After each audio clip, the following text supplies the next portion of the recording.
Hi hello ನಮಸ್ಕಾರ. ಎಲ್ಲರೂ ಹೇಗಿದ್ದೀರಾ? ಐ ಹೋಪ್ ಎಲ್ಲರೂ ಚೆನ್ನಾಗಿದ್ದೀರಾ ಅಂತ ಭಾವಿಸ್ತೀನಿ. ನಾನು ತುಂಬ ಚೆನ್ನಾಗಿದ್ದೀನಿ. Welcome to Aditya mini blogs. ಯಾರೆಲ್ಲ ನನ್ನ ಚಾನಲ್ನ ಫಸ್ಟ್ ಟೈಮ್ ನೋಡ್ತಾ ಇದ್ದೀರೋ ಪ್ಲೀಸ್ ಸಬ್ಸ್ಕ್ರೈಬ್ ಮಾಡ್ಕೊಳ್ಳಿ ಆ್ಯಂಡ್ ಪಕ್ಕದಲ್ಲಿರೋ ಬೆಲ್ನ ಕ್ಲಿಕ್ ಮಾಡ್ಕೊಳ್ಳಿ.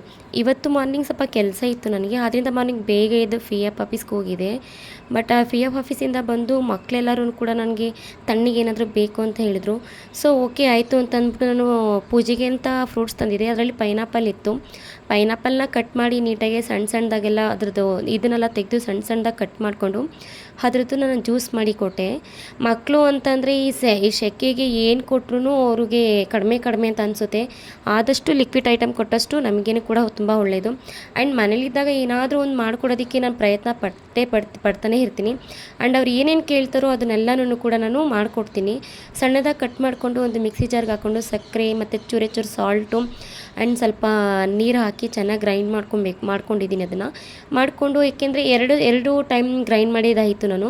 ಸೊ ಚೆನ್ನಾಗಿ ಗ್ರೈಂಡ್ ಮಾಡಿಕೊಂಡು ಒಂದು ಸೋಸ್ ಅದನ್ನು ನಮ್ಮನೆ ಜ್ಯೂಸ್ನ ಸೋಸೋದಕ್ಕೆ ಅಂತಲೇ ಅಂದ್ಬಿಟ್ಟು ಒಂದು ಜರಡಿನ ತಂದು ಮಡಿಕೊಂಡಿದ್ದೀನಿ, ಅಂದರೆ ಸೋಸೋದನ್ನು. ಸೊ ಚಿಕ್ಕದು ಅದರಲ್ಲಿ ನೀಟಾಗಿ ಸೋಸ್ಕೊಂಡು ಸ್ಪೂನ್ ಸಹಾಯದಿಂದ ನೀಟಾಗಿ ಅದನ್ನೆಲ್ಲ ನೀಟಾಗಿ ಸೋಸ್ಕೊಂಡು ಅದಕ್ಕೆ ಪೆಪ್ಪರ್ ಪೌಡ್ರು ಸಾಲ್ಟು ಹಾಕಿ ಮಿಕ್ಸ್ ಮಾಡಿ ನೀಟಾಗಿ ಜ್ಯೂಸ್ ಮಾಡಿ ನಮ್ಮ ಮನೆಯಲ್ಲಿ ನನ್ನ ಮಕ್ಕಳಿಗೆ ಮತ್ತು ನಮ್ಮ ಅಪ್ಪನಿಗೆ ಎಲ್ಲರಿಗೂ ಕೊಟ್ಟೆ. ಸೊ ನಾನು ವೀಡಿಯೋ ಮಾಡ್ತಿರೋದು ನನ್ನ ಮಗನಿಗೆ ಗೊತ್ತಾಯಿತು, ಚಿಕ್ಕವನಿಗೆ. ಸೊ ಅದರಿಂದ ಅವ್ನು ನೋಡಿ ಒಂಥರ ಇದು ಮಾಡ್ತಾಯಿದ್ದ. ಸೊ ಎಲ್ರಿಗೂ ಕೊಟ್ವಿ. ನಮ್ಮ ಅಪ್ಪನೂ ಕೇಳಿದೆ, ಅಪ್ಪ ತುಂಬ ಚೆನ್ನಾಗಿದೆ ಅಂತ ಹೇಳಿದರು, ನನ್ನ ಮಗನೂ ತುಂಬ ಚೆನ್ನಾಗಿದೆ ಅಂತ ಹೇಳಿದರು. ಸೊ ಎಲ್ಲರೂ ತುಂಬ ಖುಷಿಪಟ್ಟು ಕುಡಿದ್ರು. ಆ್ಯಂಡ್ ನಾನು ಕೂಡ ಅಷ್ಟೇ, ನಾನು ಸ್ವಲ್ಪ ಕುಡ್ದು ನೆಕ್ಸ್ಟು ನಾವು ಆ ಕಡೆಯಿಂದ ಬರೋ ಟೈಮಲ್ಲಿ ನಮಗೆ ನನ್ನ ಮಗ ಯಾಕೋ ಅಮ್ಮ ನನಗೆ ಮೀನು ತಿನ್ನಬೇಕು ಅನ್ನಿಸ್ತಾ ಇದೆ ಅಂತ ಹೇಳ್ದ. ಸೊ ಅದರಿಂದ ನಾವು ಮೀನು ಶಾಪ್ಗೆ ಹೋಗಿದ್ವಿ. ಮೀನು ಶಾಪ್ಗೆ ಹೋಗ್ಬಿಟ್ಟು ಫಿಶ್ನ ತೊಗೊಂಡು ಬಂದ್ವಿ. ನಾನು ತಂದಿದ್ದು 2 ಥರ ಫಿಶ್ ತಂದಿದ್ದೆ, ಒಂದು ಸಾಂಬಾರಿಗೆ ಮತ್ತು ಒಂದು ಕಬಾಬ್ಗೆ ಅಂತ ಹೇಳಿ. ಕಬಾಬಿಗೆ ತಂದಿದ್ದು ಮೀನು ಬಂದು ಇದು ಬೋನ್ಲೆಸ್, ಸ್ಕಿನ್ನು ವಿತ್ತು ಬೋನ್ಲೆಸ್. ಸ್ಕಿನ್ನು ತೆಗ್ದುಬಿಟ್ಟಿದ್ರು ಮತ್ತು ಬೋನು ತೆಗ್ದುಬಿಟ್ಟಿದ್ರು. ಮತ್ತು ಅದು ನೋಡೋಕ್ಕೆ ಒಂಥರ ಮಟನ್ ಥರ ಇತ್ತು. ಸೊ ಅದು ಮುಟ್ಟಿದ್ರೂ ಕೂಡ ಒಂಥರ ಮಟನ್ ಥರ ಫೀಲ್ ಆಗ್ತಾಯಿತ್ತು, ಚೆನ್ನಾಗಿತ್ತು. ನಾನು ಸಾಂಬಾರ್ದು ಕೂಡ ಮಾಡಿದ್ದೀನಿ, ಅದು ನಾಳೆ ಅಪ್ಲೋಡ್ ಮಾಡ್ತೀನಿ. ಇವತ್ತು ಜಸ್ಟ್ ಕಬಾಬ್ದು ಮಾತ್ರ ಅಪ್ಲೋಡ್ ಮಾಡ್ತಾಯಿದ್ದೀನಿ. ಆ್ಯಂಡ್ ಅದನ್ನು ನಾನು ಮಾಡ್ಕೊಂಡಿದ್ದು ಏನಪ್ಪ ಅಂದರೆ ನೀಟಾಗಿ 2-3 ಸಲ ವಾಶ್ ಮಾಡಿ ಎತ್ತಿಕೊಂಡೆ. ಅದಕ್ಕೆ ಒಂದೇ ಒಂದು ಮೊಟ್ಟೆ ಹಾಕ್ಕೊಂಡು ಒಂದೇ ಒಂದು ಸ್ಪೂನು ಶುಂಠಿ ಬೆಳ್ಳುಳ್ಳಿ ಪೇಸ್ಟ್ ಹಾಕ್ಕೊಂಡೆ. ಆಮೇಲೆ 1-2 ಪ್ಯಾಕೆಟು ಇದು ಫಿಶ್ದು ಕಬಾಬ್ ಪೌಡ್ರನ್ನ ಹಾಕ್ಕೊಂಡೆ. ಮತ್ತು ಕಾರ್ನ್ಫ್ಲವರ್ ಇಲ್ಲ ಅಂತಂದರೆ ಅಕ್ಕಿ ಹಸಿಟ್ಟು ಹಾಕ್ಕೊಬೋದು. ಅಕ್ಕಿ ಹಿಟ್ಟು ಹಾಕ್ಕೊಂಡ್ರೆ ತುಂಬ ಚೆನ್ನಾಗಿ ಗರಿಯಾಗಿ ಬರುತ್ತೆ.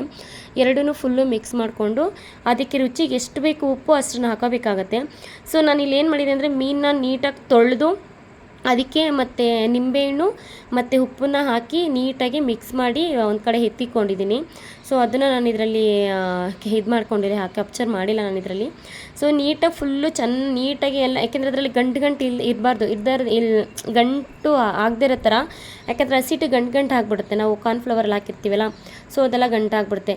ಸೊ ಅದನ್ನೆಲ್ಲ ನೀಟಾಗಿ ತೆಗೆದು ಅದು ನಾನು ತೊಳೆದಿಟ್ಕೊಂಡಿದ್ನಲ್ಲ, ನಾನು ಹೇಳಿದ್ನಲ್ಲ, ಉಪ್ಪು ಮತ್ತು ನಿಂಬೆಹಣ್ಣು ಎರಡನ್ನೂ ಮಿಕ್ಸ್ ಮಾಡಿ ಎತ್ತಿಕೊಂಡಿದ್ದಂಥ ಫಿಶ್ ಏನಿದೆ ಆ ಫಿಶ್ನ ಅದರಲ್ಲಿ ಹಾಕಿ ಚೆನ್ನಾಗಿ ಮಿಕ್ಸ್ ಮಾಡ್ಕೊಬೇಕು. ಯಾಕೆಂದರೆ ಅದು ಪ್ರತಿಯೊಂದು ಪೀಸ್ಗೂ ಅದು ಮಸಾಲ ಎಲ್ಲ ಚೆನ್ನಾಗಿ ಹಿಡಿಬೇಕು. ಸೊ ಆದ್ದರಿಂದ ನಾನು ಅದನ್ನು ಚೆನ್ನಾಗಿ, ಅಂದರೆ ನನಗೆ ಎಷ್ಟು ಅದನ್ನು ಮಿಕ್ಸ್ ಮಾಡೋದಕ್ಕೆ ಸಾಧ್ಯನೋ ಅಷ್ಟು ಮಿಕ್ಸ್ ಮಾಡಿಕೊಂಡು ಅದಕ್ಕೆ ಒಂದು 1 ಅವರ್ ಫ್ರೀಜರಲ್ಲಿ ಮುಚ್ಚಿ ಎತ್ತಿಟ್ಬಿಟ್ಟೆ ನಾನು. ಎತ್ತಿಗೆ 1 ಅವರ್ ಆಗಿದೆ. ಸೊ ಎಣ್ಣೆ ಕಾಯೋದಕ್ಕೆ ಇಟ್ಕೊಂಡಿದ್ದೀನಿ. ಅದಕ್ಕೆ ಎಣ್ಣೆ ಚೆನ್ನಾಗಿ ಕಾದ್ಮೇಲೆ ಅದು ಸಣ್ಣ ಪೀಸ್ ಫಿಶ್ ಇರುತ್ತಲ್ಲ, ಸೊ ಆ ಫಿಶ್ನ ನಾನು ಇದರಲ್ಲಿ ನಾನು 2 ಥರ ಮಾಡ್ತಾಯಿದ್ದೀನಿ. ಒಂದು ಆಯಲಲ್ಲಿ ಕುಕ್ಕಿಂಗ್ ಮಾಡ್ತಾರೋವಂಥದ್ದು, ಆಮೇಲೆ ನಾನು ಇನ್ನೊಂದು ಥರನೂ ಮಾಡಿದ್ದೀನಿ, ಅಂದರೆ ಕಲ್ಮಿ ಕಬಾಬೆಲ್ಲ ಬೇಯಿಸ್ತಾರಲ್ಲ ಆ ರೀತಿಯೂ ಮಾಡಿದ್ದೀನಿ. ತುಂಬ ಅಂದರೆ ತುಂಬ ಟೇಸ್ಟ್ ಇದೆ, ತುಂಬ ಚೆನ್ನಾಗಿದೆ. ಎಣ್ಣೆಯಲ್ಲಿ ಬಾಯ್ಲ್ ಮಾಡಿ ತಿನ್ನೋದಕ್ಕಿಂತ ಎಣ್ಣೆಯಲ್ಲಿ ಕರೆದು ತಿನ್ನೋದಕ್ಕಿಂತ ಟೇಸ್ಟು ನಾನು ಇದರಲ್ಲಿ ಅದು ತಂದೂರಿ ಕಲ್ಮಿ ಕಬಾಬೆಲ್ಲ ಮಾಡ್ತಾರಲ್ಲ, ಸೊ ಆ ರೀತಿ ಅದನ್ನು ಬೇಯಿಸಿದ್ದೀನಿ. ಸೊ ಅದು ತುಂಬಾ ಚೆನ್ನಾಗಿದೆ. ಇವಾಗೆಲ್ಲ ಫೈನಲಿ ಹಿಂಗಾಯಿತು ನೋಡಿ, ಎಷ್ಟು ಔಟ್ಪುಟ್ಟು ಎಷ್ಟು ಚೆನ್ನಾಗಿ ಬಂದಿದೆ. ಸೊ ಇದೆಲ್ಲ ಎತ್ಕೊಂಡು ಸೈಡ್ಗೆ ಎಣ್ಣೆ ಬಾಣಲಿ ಅನ್ನೋದನ್ನು ಸೈಡ್ಗೆ ಎತ್ತಿಕೊತೀನಿ ಎಲ್ಲ ಒಂದೊಂದೇ ಪೀಸ್. ಅಂದರೆ ಮತ್ತೆ ಎಲ್ಲೂ ಅದು ಬಿಟ್ಕೊಂಡಿಲ್ಲ, ಅದು ಮಸಾಲೆ ಫಿಶ್ಶಿಂದ ಎಲ್ಲೂ ಬಿಟ್ಕೊಂಡಿಲ್ಲ, ಅಷ್ಟು ನೀಟಾಗಿ ಕೋಟಿಂಗ್ ಆಗಿದೆ, ತುಂಬ ಚೆನ್ನಾಗೂ ಆಗಿದೆ. ಲಾಸ್ಟಿಗೆ ಇದನ್ನು ನಾನು ಯಾವಾಗಲಾದ್ರೂ ಚಿಕನ್ ತಂದಾಗ ಚಿಕನ್ಗೆ ಮನೇಲಿರೋವಂಥ ಮಸಾಲೆನ ಮ್ಯಾರಿನೇಟ್ ಮಾಡಿ ತಂದೂರಿ ಚಿಕನ್ನು ಈ ಕಲ್ಮಿ ಚಿಕನು ಅನ್ನೋ ಥರ ನಾನು ಮಾಡ್ತಾಯಿರ್ತೀನಿ. ಸೊ ಅದಕ್ಕೆ ಅಂತ ಅದನ್ನು ತಂದು ಇಟ್ಕೊಂಡಿದ್ದು ನಾನು. ಸೊ ಅದರಲ್ಲಿ ನಾನು ಫಿಶ್ ಕಲ್ಮಿ ಮಾಡೋಣ ಅಂತ ಟ್ರೈ ಮಾಡಿದೆ. ಸೀರಿಯಸ್ಲಿ ತುಂಬ ಅಂದರೆ ತುಂಬ ಟೇಸ್ಟ್ ಬಂತು. ಅದಕ್ಕೆ ನಮ್ಮ ಮನೇಲಿ ಇರೋವಂಥ ಖಾರ ಏನಪ್ಪ ಅಂತಂದರೆ, ಇದಕ್ಕೆ ನಾವು ನಮ್ಮ ಮನೇಲಿ ಉಪ್ಸಾರೆಲ್ಲ ಮಾಡಿದಾಗ ಖಾರ ಹರಿದಿಟ್ಕೊಂಡಿರ್ತೀವಿ. ಸೊ ಆ ಖಾರನ ಅದಕ್ಕೆ ಯೂಸ್ ಮಾಡಿದ್ರೆ ತುಂಬ ಚೆನ್ನಾಗಿರುತ್ತೆ. ಸೊ ಅದನ್ನು ಸುಡೋ ಟೈಮಲ್ಲಿ ಸ್ವಲ್ಪ ಎಣ್ಣೆ ಹಾಕ್ಕೊಂಡು ಆಮೇಲೆ ಹೈ ಫ್ಲೇಮಲ್ಲಿ ಇಟ್ಕೊಂಡು ಚೆನ್ನಾಗಿ ರೋಸ್ಟ್ ಮಾಡ್ಕೊಬೇಕು. ಅದು ನಮಗೆ ಎಷ್ಟು ಸಾಧ್ಯ ಆಗುತ್ತೋ ಅಷ್ಟು ರೋಸ್ಟ್ ಮಾಡಿಕೊಂಡ್ರೆ ಇದು ಚಾಕ್ನ ಮಾಡಿದಾಗ ಹೇಗಿರ್ತೋ ಆ ರೀತಿ ಆಗುತ್ತೆ.